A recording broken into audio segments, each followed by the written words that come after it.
Morning, Marisol. Saul? Good to see you. Morning. If we don't get rain soon, I don't know how we'll feed them. This spring hasn't missed a beat in 40 years. It's the lifeblood of this place. They don't make them like this anymore. Part 2, the full story. Quick note before we start. This is part 2. If you haven't seen how Marisol Doyle ended up on this land, how she rebuilt the old tractor, and how she found that buried spring nobody knew was still running, go watch part 1 first. This picks up right where we left off. Now, back to the story. By the start of her second spring on the Kepler place, Marisol Doyle had stopped thinking of herself as the woman who used to manage restaurants in Harrisburg. Around Franklin County, she'd simply become Marisol from the Kepler farm, a shift so gradual she only noticed it the day the feed store clerk rang up her order without asking for her name the way he had every single time the year before. It was a small thing. It mattered more than she expected it to. The physical landscape of the farm itself had changed enough over that first year that visitors who'd seen the property only in old photographs sometimes struggled to reconcile the two versions in their heads. The multiflora rose thickets that had once swallowed the lower pasture were gone, replaced by clean fence lines and grass thick enough that Priscilla's spring soil samples came back, showing root systems reaching depths that hadn't been recorded on the property in over a decade. The barn no longer leaned. Marisol had spent part of that first winter's slower months working with a timber framer to jack the structure level and reinforce the foundation sills that had rotted under years of water pooling against the base, a repair that cost more than she'd budgeted, but one she considered non-negotiable once she understood how close the building had come to a full structural failure. The greenhouse glass, replaced pane by pane the previous summer, caught the early spring light in a way that made the whole approach to the farmhouse look considerably different than the collection of ruin and overgrowth that had greeted her the day she first walked the property with the real estate agent. The operation itself had grown considerably past what she'd managed in that first frantic year of clearing brush and rebuilding a seized tractor. The greenhouse, running at full capacity for a second season, now supplied 5 restaurants across Harrisburg instead of 3, and Marisol had added a small, unheated hoop house alongside it that spring to extend her growing window further into the shoulder seasons. A modest expansion that nonetheless represented real money she'd had to commit before knowing for certain the extra production would sell. The cattle herd had grown to 31 head, still rotated daily across pastures that Priscilla Whitmore's most recent soil tests showed continuing to improve, organic matter climbing steadily in a way that made the Conservation District specialist genuinely enthusiastic when she stopped by for her spring visit that April.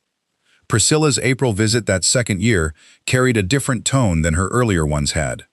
Where the first year's consultations had mostly involved teaching Marisol the basics of paddock timing and forage recovery, this visit felt more like two people comparing notes as near equals, Priscilla asking almost as many questions about how Marisol had adapted the rotational schedule to the property's specific microclimates as she answered herself.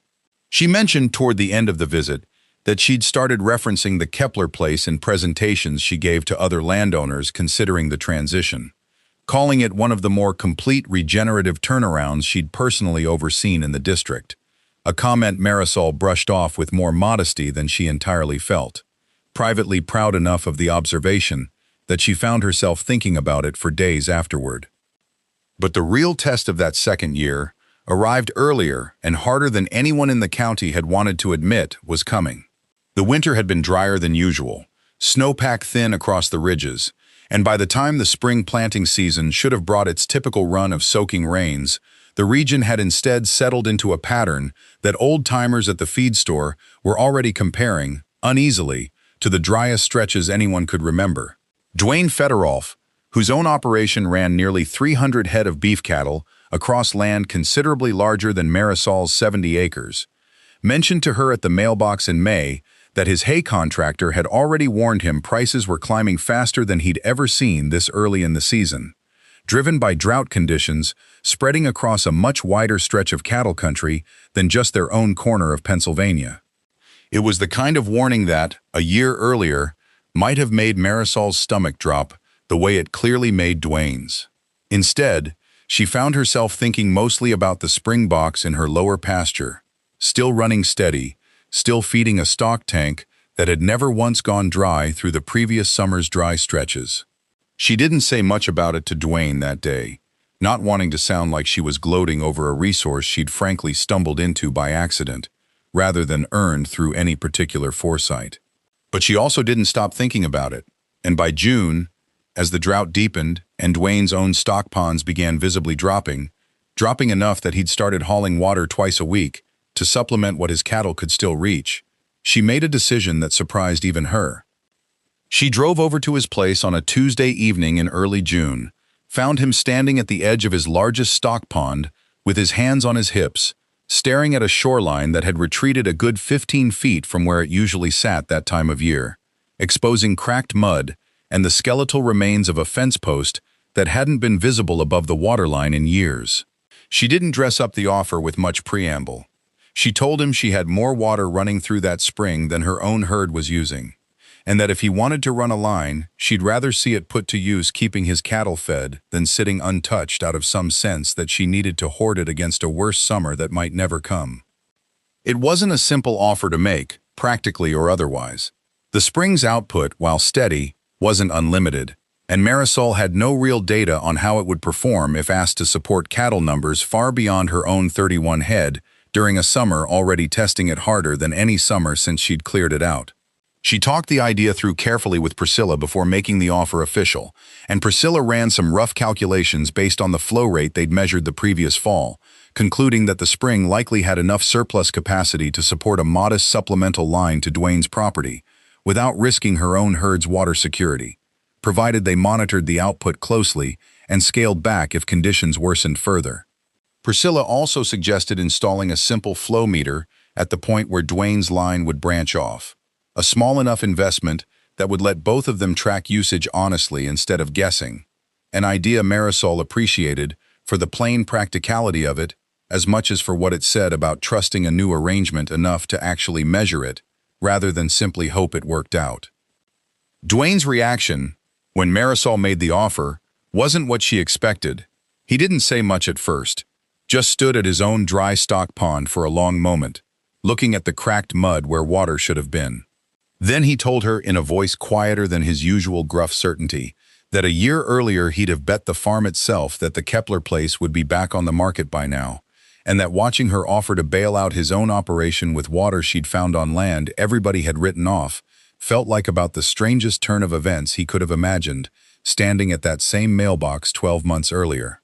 He accepted the offer, on the condition that he pay for the pipe and the labor to run the line himself, which Marisol agreed to, and the two of them spent a hot Saturday in June laying a half-mile of polypipe across the property line together, working mostly in silence except for the occasional practical instruction, the kind of quiet, useful cooperation that neither of them had expected to define their relationship a year earlier. Somewhere around midday, taking a water break in the shade of Duane's truck, he told her, almost as an aside, that his own father had drained a wet spot on their property back in the 70s, tiled it over, and planted corn on it for 30 years straight, the same way half the farms in the county had handled land that didn't behave the way row crops wanted it to. He said he'd never once questioned that decision until watching Marisol pull thriving water out of ground that generations of farmers, his own family included, had spent decades trying to dry out and eliminate. It was, he admitted, a strange thing to sit with. The idea that some of what his family had always considered progress might have been throwing away something more valuable than what they'd gained by getting rid of it. The line held through the worst of that summer's drought, and by August, when the county's extension office finally issued a formal drought advisory covering most of the region, the Kepler Place's spring had become something closer to a local landmark than a curiosity. 3 other neighboring operations, watching what Duane had done, approached Marisol that same month, asking whether similar arrangements might be possible. And though her spring's capacity couldn't stretch to cover every request, the conversations themselves marked a shift in how the township viewed her project that went well beyond simple water access. She was no longer the outsider trying something too ambitious for the land to support. She'd become, almost without meaning to, one of the people the county's other farmers turned to when things got hard. The discovery that reshaped how Marisol herself understood the project happened that same August, during a stretch of work she'd been putting off since her first week on the property, finally clearing out the attic space above the old farmhouse, a task she'd deprioritized in favor of the barn and greenhouse work that first year, but had promised herself she'd get to before winter. The attic itself had sat mostly untouched since the estate sale, a cramped, low-ceiling space, accessible only by a narrow pull-down ladder, thick with the particular dust and stillness of a room nobody had needed anything from in years. She spent most of a Saturday working through it alone, sorting decades of accumulated Kepler family belongings that Elmer's children had left behind, rather than hauling off themselves. Old clothing gone brittle with age, a box of mismatched canning jars, a child's rocking horse missing one ear, the kind of ordinary domestic clutter that accumulates in any farmhouse attic over half a century of continuous occupation. It was well past 4 in the afternoon, the light through the small gable window turning gold and then amber, when she finally reached a cedar chest pushed into the far corner beneath a stack of quilts gone musty with age. The chest itself was locked, but the small brass key was still taped, yellowed and brittle, to the underside of the lid where someone had left it decades earlier for exactly this kind of eventual discovery. Inside, beneath the quilts, she found a set of hand-drawn farm plans dated from the early 1990s, along with a stack of letters and what appeared to be several years of a farm journal, all in the same careful, engineer's handwriting. The ink faded to a soft brown black that suggested the pages hadn't seen daylight in a very long time. The plans, once Marisol spread them out across her kitchen table that evening, showed something that stopped her cold. They sketched out, in remarkable detail, almost exactly the kind of diversified operation she'd spent her first year building. A market greenhouse, positioned in roughly the same spot where the existing structure stood. Rotational grazing paddocks divided across the lower pastures in a pattern strikingly similar to what Priscilla had helped her design, and notes in the margins about restoring what the plans labeled simply as the old spring, with a small hand-drawn arrow pointing to almost the exact location where Marisol had found the buried spring box the previous summer. She sat at her own kitchen table for a long time that evening, the plans spread out under the overhead light, feeling a strange, prickling sensation she couldn't fully name at first. Something between recognition and disbelief. The particular vertigo of realizing a decision she'd believed was entirely her own had, in fact, already been made once before by someone else, on the very same ground, decades earlier. The journal entries that accompanied the plans, spanning nearly 4 years before trailing off abruptly, told a story Marisol hadn't known to look for. Elmer Kepler, it turned out, had spent the final years before his arthritis worsened, trying to convince his own children to help him transition the farm toward exactly the kind of diversified, water-conscious operation Marisol had ended up building entirely independently, having never seen his plans or known they existed. His children, according to the entries, had shown little interest, more focused on their own careers away from the farm than on a costly, labor-intensive pivot their father wanted to make in what were, by then, his final working years. Marisol read through the entries slowly, working her way chronologically through a man's private disappointment, laid out in his own increasingly cramped handwriting as the arthritis in his hands worsened year over year, the letters growing smaller and more effortful, even as the ambition of the plans they accompanied never seemed to shrink. The last entry, dated only months before an entry describing a bad flare-up that made lifting anything heavier than a coffee cup difficult, read simply, "Nobody wants to do the hard part. Maybe someday somebody will look at this ground and see what I still see." Marisol sat with that entry a long while that evening, turning over the strange, quiet weight of realizing that the exact vision she'd arrived at independently, informed by her own research and Priscilla's expertise rather than any knowledge of Elmer Kepler's abandoned plans, had already existed, fully formed, in the mind of the man who'd worked this same ground for 50 years before her. She hadn't stumbled onto something new, she'd finished something old. She reached out, the following week, to Elmer's daughter, a woman named Cheryl Kepler Voss, who now lived 2 hours away and had handled most of the estate's sale details after her father's passing. Marisol wasn't entirely sure what she hoped to accomplish with the call, beyond some vague sense that Cheryl deserved to know what had been found in the attic. Cheryl, when she answered, listened mostly in silence as Marisol described the plans and read a few passages from the journal aloud. And when she finally spoke, her voice carried an emotion Marisol hadn't anticipated, something closer to grief revisited than simple surprise.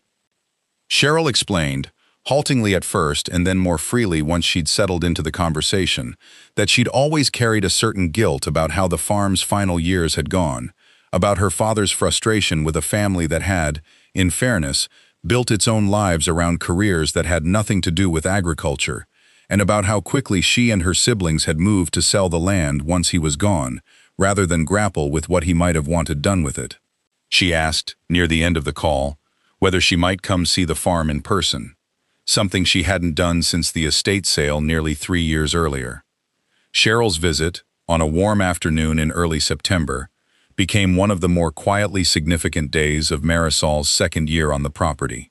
She walked the pastures with Marisol, stood at the edge of the restored spring for a long while without saying much, and toured the greenhouse Marisol had rebuilt pane by pane, running her hand along a support post that, Marisol learned that day, her father had built himself decades earlier, work that had survived under the newer glass Marisol had installed, without either of them realizing the original structure still carried his craftsmanship at its core.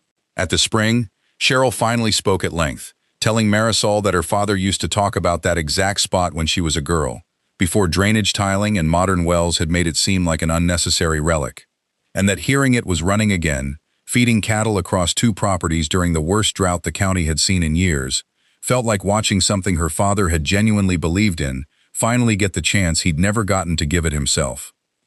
Before she left that afternoon, Cheryl handed Marisol a small metal toolbox she'd brought along, the last of her father's personal effects that the family had kept rather than sold with the estate, telling her she thought Elmer would have wanted whoever finally finished what he'd started to have them. Inside, Marisol found a set of well-worn hand tools, a compass, and a final undated note, written on a torn scrap of paper, that read only, "Good ground doesn't quit. People do. Don't be one of the people." The drought broke, finally, in late September, with a slow, soaking rain that lasted the better part of 3 days and left the county's pastures the greenest they'd been since early June. By the time the harvest season wound down that fall, the numbers on Marisol's second year told a story considerably more solid than anything she could have projected a year earlier. The expanded greenhouse operation had turned a real, sustainable profit for the first time, enough to cover the hoop house investment and leave a modest cushion heading into winter. The cattle herd, thanks in part to the pasture improvements Priscilla had guided from the beginning, had come through the drought in better body condition than several much larger operations in the township, including, by his own admission, Duane's. In the spring, the discovery that had first turned local skepticism into local respect had by then become something closer to a shared community resource, quietly supporting 3 separate operations across 2 properties through the hardest drought the region had faced in over a decade. Exactly the kind of resilience that a wider, ongoing conversation about water security and regenerative land management had been pointing toward for smaller operations across the whole region, though few of Marisol's neighbors would have framed it in those terms before watching it happen on ground they'd once dismissed as a lost cause. That winter, Marisol did something she hadn't seriously considered when she first bought the property. She began drawing up her own plans for a small apprenticeship program the following spring, offering a handful of young people interested in regenerative farming a season of hands-on work across the operation in exchange for a modest stipend and, more importantly, the kind of direct mentorship that had been nearly impossible for her to find when she'd started out 2 years earlier with nothing but library books and stubbornness to guide her. It was, in its own way, an answer to a problem she'd heard echoed at every farm gathering and extension meeting she'd attended over those 2 years. A generation of experienced farmers aging out of the work with nobody lined up to take their place, and a smaller but growing number of newcomers like herself, with genuine interest in the work, but no clear path into it. She placed the plans, once finished, in the same cedar chest where she'd found Elmer's, tucked beside the original drawings and the note from the toolbox. A small private gesture nobody else needed to know about, but that mattered to her all the same.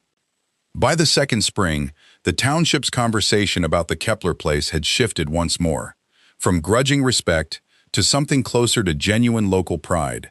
The county extension office asked Marisol to host a field day that April, walking other area farmers through her rotational grazing setup and the spring restoration that had carried 3 operations through the previous summer's drought, an invitation that would have seemed almost unimaginable to the woman who'd been quietly mocked at the feed store 2 years earlier. The morning of the field day brought a turnout considerably larger than Marisol had expected, close to 40 people arriving in trucks that lined both shoulders of the county road for a quarter-mile, farmers from 3 surrounding townships along with a handful of extension staff and a reporter from the regional agricultural paper who'd gotten wind of the story through Priscilla's office.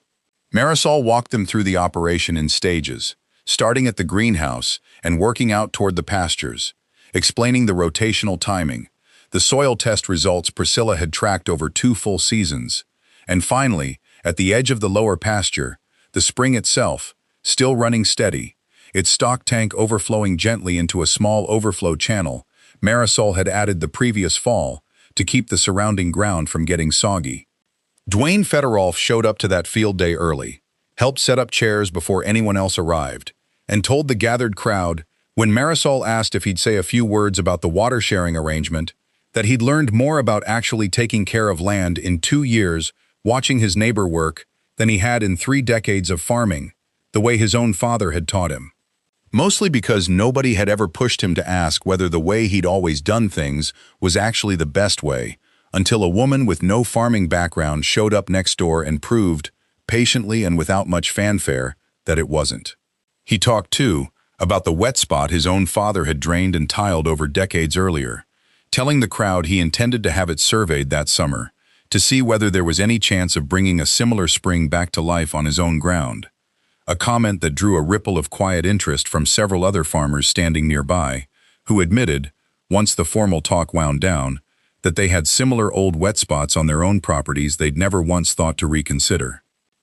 Elmer Kepler came to the field day too, an addition to the guest list Marisol hadn't fully planned, but hadn't hesitated to make once the idea occurred to her. Cheryl stood near the back of the crowd for most of the morning, saying little, but when Marisol finished walking the group through the spring's restoration and mentioned briefly that the original vision for the property's revival had actually belonged to Elmer Kepler himself, discovered only the previous summer in a set of plans left behind in the farmhouse attic, several heads turned toward Cheryl with a kind of quiet recognition, older farmers in the crowd who'd known Elmer personally nodding slowly, as though something about the man's stubborn, unrealized ambition made sense to them in a way it hadn't before. Cheryl told Marisol afterward, walking back toward the farmhouse as the crowd began dispersing to their trucks, that it was the first time in 3 years she'd heard her father's name spoken in that particular tone, not sympathy, not simple memory, but something closer to respect for a plan that had finally, belatedly, been allowed to prove itself. Marisol still kept Elmer Kepler's note from the toolbox pinned above her own kitchen desk, worn thin now from being read as often as she read it. Good ground doesn't quit, people do. Don't be one of the people. It had become, without her ever quite deciding to adopt it formally, something close to the operating principle behind everything she'd built on those 70 acres. Not a triumph over the doubters who'd once written the place off, and not really a personal story at all, when she thought about it honestly. Just a farm that had been waiting, patiently, gathering dust in an attic and silt in a buried spring box, for somebody willing to finish what a tired old man had started, and never gotten the chance to complete. The first of her apprentices arrived that May, a 22-year-old from outside Pittsburgh with a degree in environmental science and no farming background beyond a single summer volunteering on a community garden, and Marisol walked her, on the first morning, out to the lower pasture, past the spring still running steady after everything the previous 2 years had asked of it, and told her, more or less, the same thing Duane Fetterolf had once been told, and Elmer Kepler before him, and probably 100 other stubborn people on 100 other pieces of tired ground, going back further than anyone left in the county could remember. The land wasn't finished giving. It had just been waiting for somebody patient enough to ask it what it still had left. 2 years after standing in that same attorney's office, signing papers for 70 acres nobody else wanted, Marisol Doyle stood instead at the edge of a field day crowd, watching a county that had once written her off, now taking careful notes on everything she'd learned, standing beside the daughter of the man whose unfinished vision she'd completed, without ever knowing his name until the ground itself had led her to it. Whatever came next for the Kepler place, whether it was this year's apprentices, or Duane's own restored spring, or some discovery neither of them could yet anticipate, the hardest part, the part everyone had doubted from the very beginning, was already finished. The ground had been asked what it still had left to give, and 2 years running now, it had answered. The gravel road into Miller Hollow hadn't been graded in 3 years, and every truck that came down it left a little more washboard behind for the next one. That was fine by Ruth Bauer. Fewer visitors meant fewer people asking why a 61-year-old widow was still running 200 acres by herself. Ruth had buried her husband Del on a Tuesday in October, 4 years back, and by that Friday she was back out mending the hog pasture fence, because the pigs don't care that you're grieving. They'll find the gap in the wire regardless. Del used to say Ruth had more patience than any man he'd ever met, and more stubbornness than a Missouri mule. Both were about to be tested. It started, as these things always do, with something small. A neighbor named Carl Voss pulled his truck up to the fence line one April morning while Ruth was replacing a rotted corner post. Carl farmed the section east of hers, 300 acres of soybeans and corn, and he had opinions about everything, especially about a widow trying to run a place on her own. "You know you can just buy new posts, Ruth," Carl said, leaning out his window. "Coop's got treated pine, $6 a post. Cheaper than whatever you're doing here." What Ruth was doing was pulling half-rotted cedar posts out of the ground, cutting off the punky bottom 18 inches with a chainsaw, treating the cut end with copper naphthenate, and resetting the post 2 feet deeper than it had been. It was slower than driving in a new post. It was also, in Ruth's estimation, smarter. "These posts have another 20 years in them, Carl," she said, not looking up from her work. "The rot only ever gets the bottom foot and a half, where the ground stays wet. Cedar heartwood above that is good as the day it was cut."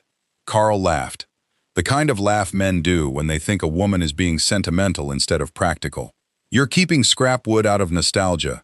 Del's been gone 4 years, Ruth. The posts don't need saving. Neither do you." Ruth didn't answer that. She just kept working, and Carl drove off, and that might have been the end of it, except Carl told his wife, who told the women at the co-op, and within a month half the township knew Ruth Bauer was the widow who wouldn't throw anything away. They called her yard the post graveyard behind her back. She had a stack of 40-some salvaged cedar posts under the lean-to by the barn, sorted by length and diameter, waiting for the day she'd need them. Here's what none of them understood, and what Ruth had learned from 38 years of marriage to a man who grew up on this land. Eastern red cedar, Juniperus virginiana, is naturally rot-resistant because of thujaplicin compounds in the heartwood, the same chemistry that keeps cedar chests from getting eaten by moths. A cedar fence post, properly cut, can last 25 to 30 years in the ground, compared to 8 or 10 years for an untreated pine post. Even treated pine, run through a pressure vessel with chromated copper arsenate or copper azole, was only rated for 15 to 20 years and cost real money new. Ruth's salvaged posts, still good above the rot line, cost her nothing but time and a little copper naphthenate she bought in bulk from the farm store. But it wasn't really about the money, and it wasn't about nostalgia either, whatever Carl thought. It was about what Del used to call reading the land. Del had grown up watching his own father salvage everything, fence wire, barn tin, even old machinery parts, not because the Bauers were poor, though times had been lean, but because a farm teaches you that almost nothing is truly used up. Rot takes the outside, the heartwood holds. Ruth kept saving posts through that spring and into summer. She had help 2 days a week from her grandson Tyler, 17 years old, home from school and saving money for a truck. Tyler thought his grandmother's post pile was a little strange too, though he never said so directly. He noticed she was particular about certain things. She wanted the pile stacked off the ground on pallets, covered against rain, sorted so the 8-footers were separate from the 6.5-footers used for interior cross-fencing. She noticed things about the land, too, where water pooled after a hard rain, which low spots held moisture into July, which fence lines took the worst of the prevailing wind. "Why do you keep the short ones separate, Grandma?" Tyler asked one July afternoon while they were loading posts onto the flatbed trailer. "Because when you need a short post, you need it right then," Ruth said. "You don't want to be standing in a field during a fence emergency, sorting through 8-footers looking for the one that got cut down." When's a fence emergency ever happen? Ruth looked toward the northwest, toward the tree line, where the land started to roll down toward Miller Creek. "More often than you'd think, out here." That conversation happened on July 14th. The tornado came through 9 days later, on July 23rd, a Tuesday evening, same day of the week Dell had died, though Ruth never mentioned that to anyone and told herself it didn't mean anything. The weather that day had been strange in the particular way that farmers learn to read before the television meteorologists say a word. The morning was unusually still and warm, the air thick and green-tinted by late afternoon, the kind of green that old-timers call hail color. The barometric pressure had been dropping since noon. Ruth's Angus cattle, 42 head on the north pasture, had bunched together near the tree line around 4 o'clock, which was itself a sign. Cattle sense pressure changes and often seek low ground or shelter before storms that humans haven't even seen forming on radar yet. By 5:30, the National Weather Service in the region had issued a tornado watch for the county. By 6:15, that watch was a warning. The supercell that spawned the tornado had been tracking northeast at almost 50 miles an hour, drawing warm, moist air up from the south and cold, dry air down from the northwest. The classic wind shear setup that lets a thunderstorm's updraft start rotating, forming what meteorologists call a mesocyclone. When that rotating column tightens and drops to the ground, you get a tornado. This one touched down 4 miles southwest of Miller Hollow at 6:41 p.m. and was rated an EF3 by the survey team that came through afterward.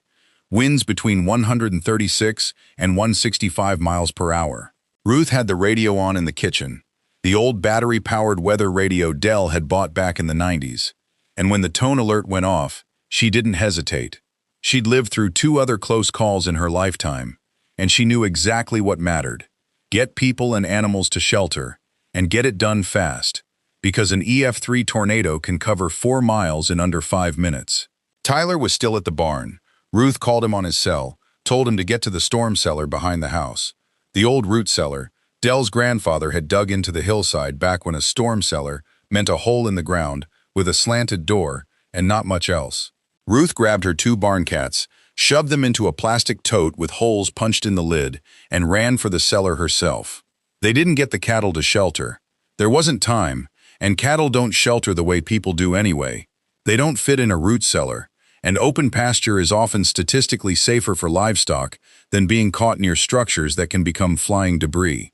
What Ruth had done, without consciously planning for a tornado specifically, was make sure her fencing was strong enough to hold if the worst happened and the herd needed to be contained afterward, in the chaos, when a scattered herd of panicked cattle on a county road could get someone killed. The tornado's exact track missed the farmhouse by half a mile, cutting instead directly across Ruth's north pasture and clipping the eastern edge of Carl Voss's property. From the cellar, Ruth and Tyler heard what everyone who has survived a tornado up close describes the same way. A sound like a freight train mixed with a waterfall, a pressure in the ears, a roar that seemed to come from everywhere and nowhere. It lasted less than 90 seconds. Then it was gone, moving on toward the next township, leaving behind the strange dead calm that follows every tornado. Air suddenly still, sky suddenly lighter, the world holding its breath. When Ruth came up out of the cellar, the first thing she saw was that the old oak by the driveway, a tree that had stood since before her husband was born, was gone. Not blown over, but sheared off 8 feet up the trunk, the top 40 feet of it thrown 100 yards into the soybean field. That's typical of high-end EF3 damage. Well-built structures lose roofs and exterior walls, and mature hardwood trees are snapped, not just uprooted. The barn had lost part of its roof. The equipment shed was untouched by the strange mercy that tornadoes so often show, sparing one building while leveling another 50 feet away, a result of the tornado's narrow, erratic path and the way debris and wind vortices within the funnel behave unevenly. But the fence, nearly a half-mile of the north pasture fence, the fence Ruth had spent 2 years rebuilding post by post, was down. Not broken. Down. Posts leaning, wires slack, whole sections flattened by debris and by the straight-line winds that always surround a tornado's core. Cattle don't stay put when a fence goes down, especially not spooked cattle after a tornado. Ruth's herd had scattered through the gap, some of them already a quarter-mile off, across Carl Voss's flattened soybean field, drawn toward the county road where 3 vehicles had already had to slow down for wandering. Panicked Angus steers in the dark. This is where the post pile mattered. Carl Voss showed up at Ruth's place an hour after the storm passed. Not to gloat. There wasn't a person left in the township who was gloating that night. But because his own fences were down too, and his own cattle mixed in with hers along the shared boundary, and he needed help, and he needed it now, in the dark, with a flashlight and a spool of wire, and whatever posts anyone could find. Coop's supply of treated pine posts was 15 miles away and closed for the night regardless. New posts, even if you could get them, would take a full day to arrive. Ruth had 40-some cedar posts, already cut, already treated, already sorted by length, sitting dry under the lean-to, exactly where she'd need them. They worked through the night.